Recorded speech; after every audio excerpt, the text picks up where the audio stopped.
முக்குளத்தூர் புலிப்படை அண்ணன் கருணாஸ் அவர்கள் ஆணவ படுகொலைகளுக்கு தனிச்சட்டம் இயற்ற வேண்டியதில்லை. தொடர்களே, தமிழ்நாட்டில் இப்போ புதுசாக ஆட்சி மாற்றம் வந்த பிறகு இப்போ முன்னிருந்த மாதிரிலாம் இருக்காது, ஒரு மிகப்பெரிய எழுச்சியான ஒரு நிர்வாகமாக இருக்கும் அப்படின்னு தமிழ்நாட்டினுடைய மக்கள் மிகப்பெரிய அளவுக்கு எதிர்பார்த்தாங்க. நான் இந்த எதிர்பார்ப்பின் அடிப்படையில் இருக்கக்கூடிய பல பிரச்சனைகள் தீர்வு இருக்குது அப்படின்னு கேட்டிங்கன்னா நிச்சயமாக தீர்வு எட்டப்படவில்லை. ஆனால் அதனுடைய குற்றங்கள் அதிகமாக இருக்குது அப்படிங்கிறது தான் நம்ம இருக்கக்கூடிய இன்றைக்கி சூழ்நிலையை நம்ம பார்க்குறோம். குறிப்பாக ஆட்சி மாற்றம் வந்த பிறகு 2 மாத இந்த கால அளவில், குறிப்பாக இன்னும் 2 மாதமே முடியாத சூழ்நிலையில் தமிழ்நாட்டில் 200க்கும் மேற்பட்ட பாலியல் குற்றங்கள், 60க்கும் மேற்பட்ட கொலைகள், குறிப்பாக ஆணவ படுகொலைகள் 8க்கும் மேற்பட்ட நடந்திருக்கு. இப்போ இந்த மாதிரியான பல பிரச்சனைகள் சட்ட ஒழுங்கை ஏற்படுத்தக்கூடிய வகையிலையும், குறிப்பாக ஆளுகிற அரசினுடைய நிர்வாக சீர்குலைவு ஏற்பட்டிருக்கு அப்படிங்கிற பல்வேறு பார்வைகளில் இது கேள்விக்குறியாயிருக்கு. இப்படியான நிலைப்பாட்டில் ஆணவ படுகொலைகளை குறிப்பாக தடுத்து நிறுத்திட வேண்டும் என்று சமூக பார்வையோடு சமூக சிந்தனையோடு இன்னைக்கு பல சமூக சிந்தனை கொண்ட இயக்கங்கள் அதனை தொடர்ந்து வலியுறுத்தி தமிழ்நாடு அரசை காலகாலமாக ஆணவ படுகொலைகளுக்கு தனி சட்டம் இயற்றப்பட வேண்டும் என்கின்ற தொலைநோக்கு பார்வையில் தமிழ்நாடு அரசை தொடர்ந்து வலியுறுத்தி பல்வேறு போராட்டங்கள், பல்வேறு விதமான ஆர்ப்பாட்டங்களை தொடர்ந்து முன்னிலைப்படுத்தி வருகிறது. தற்போது வரை நடந்துகிட்டு இருக்கு. இப்போ இந்த நடந்துகிட்டு இருக்கக்கூடிய இந்த நிலைப்பாடு எந்த ஒரு சாதிக்குமே, எந்த ஒரு சாதியிலையும் நீ உயர்ந்த சாதி இவர் தாழ்ந்த சாதி என்ற ஒரு பாகுபாட்டின் அடிப்படையில் ஒரு கொலை நடக்குமேயானால் அது ஆணவ படுகொலையாக கருதப்படும். எனவே அதற்கு ஒரு தனி சட்டமே ஏற்றணும் அப்படின்னு சொல்லி பல்வேறு தேசிய ஜனநாயக முற்போக்கு இயக்கங்கள், சமூக சிந்தனை கொண்ட இயக்கங்கள், சமூக பார்வை கொண்ட இயக்கங்கள், சமூக செயல்பாட்டாளர்கள் எல்லாருமே தமிழ்நாடு அரசை தொடர்ந்து வலியுறுத்திட்டு இருக்கோம். அதில் குறிப்பாக தமிழ் புலிகள் கட்சி கூடுதலாக பல்வேறு போராட்டங்கள், பல்வேறு ஆர்ப்பாட்டங்களை தொடர்ந்து நடத்தி கொண்டிருக்கிறது. இந்த ஆட்சியிலுமே அதை நம்ம தொடர்ந்து முன்னிலைப்படுத்திட்டு இருக்கோம்.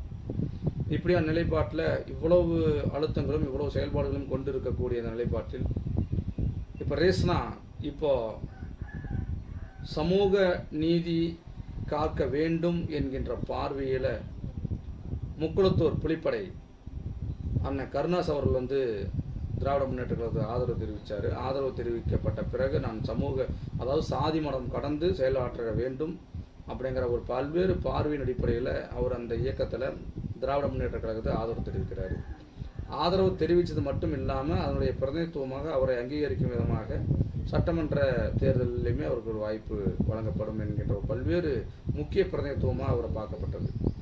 ஆனால் இப்போ ரேஸ்னா ஆணவ படுகொலைகளை தடுத்து நிறுத்திடும் வகையில் ஆணவ படுகொலைக்கு ஒரு மிகப்பெரிய அரணாக இருப்பது சாதிதான். எனவே அந்த சாதியை ஒழிக்கக்கூடிய வகையில் எந்த சாதியில் ஒரு சம்பவம் நடந்தாலுமே ஒரு சாதி உயர்ந்த சாதி, இன்னொன்று தாழ்ந்த சாதி, இந்த சாதிய பாகுபாட்டிற்குள் நடக்கக்கூடிய கொலைகளை தடுத்து நிறுத்திடும் வகையில் ஒரு ஆணவ படுகொலை தடுப்பு சட்டத்தை நம்ம உருவாக்கணும்னு சொல்லி முனைப்பு காட்டிகிட்டு இருக்கும்போது அந்த ஆணவ படுகொலைகளை தடுத்து நிறுத்திடும் வகையில் இயற்றப்பட்ட அந்த குழு கமிட்டியில் அதனுடைய இயக்குனரை போய் முக்குளத்தூர் புலிப்படையினுடைய தலைவர் அண்ணன் கருணாஸ் அவர்கள் போய் ஆணவ படுகொலைகளுக்கு தனிச்சட்டம் இயற்ற வேண்டியதில்லை அப்படிங்கிற மாதிரி செய்திகள் வருது.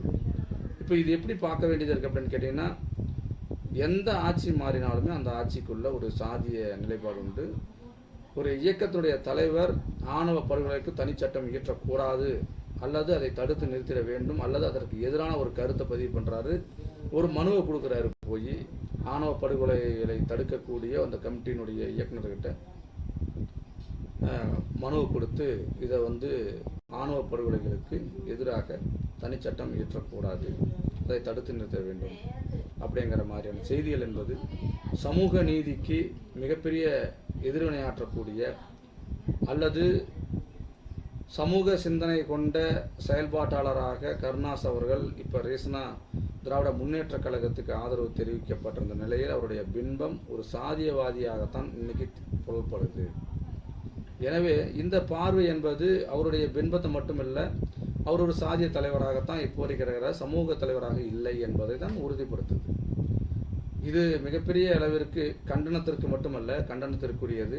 அதே சமயத்தில் இதுபோல மனநிலை கொண்ட தலைவர்கள் என்பது உண்மையாலுமே வருத்தப்பட வேண்டிய செய்தி. சமூக நீதிக்கு ஒரு எதிரான தலைவர்களாக அல்லது சமூக நீதியை நிலைநாட்டக்கூடிய வகையில் இவர்கள் எதிராக செயல்படுகிறார்களோ என்கின்ற மிகப்பெரிய ஒரு கேள்விக்குறியும் சமூகத்தில் இன்னைக்கு பொதுமக்கள் பார்வையில் வெட்ட வெளிச்சமாக இருக்குது. அது கேள்விக்குறியுமாக இருக்குது. எனவே அதாவது ஆணவ படுகொலைகளை தடுத்து நிறுத்திடும் வகையில் தனிச்சட்டம் இயற்றுவதை தமிழ்நாடு அரசு மிக முனைப்போடு செயலாற்றிட வேண்டும். அந்த சட்டத்தை எக்காரணத்தை கொண்டும் நடைமுறைப்படுத்தாமல் இருக்க வேண்டாம். உடனடியாக ஆணவ படுகொலைகளுக்கு உடனடியாக தனிச்சட்டம் இயற்றப்பட வேண்டும். அது ஒட்டுமொத்த சமூக நீதிக்கும் அரணாகும். எந்த சாதியாக இருந்தாலும், எந்த நிலைப்பாட்டில் இருந்தாலுமே, ஒரு சாதிக்கான ஆணவ படுகொலையாக அது இருக்காது. ஒரு சாதிக்குள்ளும் இருக்கக்கூடிய அந்த சாதிய மோதலால் ஏற்படக்கூடிய காதல் திருமணங்களால் ஒரு சாதி தாழ்ந்த சாதி, மற்றொரு சாதி உயர்ந்த சாதி என்று சொல்லக்கூடிய எந்த ஒரு சாதியாக இருந்தாலுமே அதில் உட்பட்டு இருக்கக்கூடிய பல்வேறு விதிமுறைகள் அதில் நடைமுறைப்படுத்தக்கூடிய ஒரு சட்டத்திட்டங்கள் உண்டு. எனவே தமிழ்நாடு அரசு உடனடியாக நடைமுறைப்படுத்துவதற்கான ஒரு வாய்ப்பினை மிக குறுகிய காலங்களில் மறுபரிசீலனை செய்து உடனடியாக நடைமுறைப்படுத்த வேண்டும்.